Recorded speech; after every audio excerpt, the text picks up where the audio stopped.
இப்ப குடும்ப வாழ்க்கை செய்கிறவர்களை எடுத்துக்கிடுங்க. 80% ஒரு மனிதனை மாற்ற முடியும். 20% அவங்கள மாற்ற நீங்க முற்படக்கூடாது.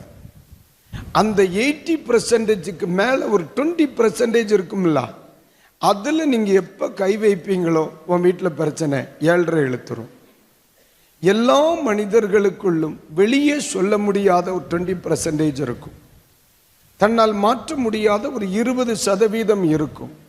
அது ஆண்டவரே பொறுத்து கொள்ளுவார். நீங்களும் பொறுத்துத்தான் ஆகணும். இன்னைக்கு நல்ல வாழ்கிற எல்லாருமே பிடிச்சு வாழ்றதில்லை, நாங்க பழகிக்கிட்டோம். புரியுதா உங்களுக்கு? ஆமா, பழகிக்கிட்டோம். இதுதான் வாழ்க்கை, பழகிக்கிட்டோம். இதுதான் மனைவி, பழகிக்கிட்டோம்.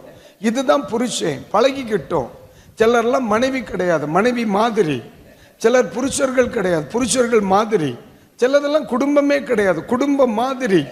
சிலர்லாம் பிள்ளைகளே கிடையாது, இதெல்லாம் பிள்ளைகள் மாதிரி. என்ன செய்யறது? வாழ்ந்துட்டு தான் போகணும்.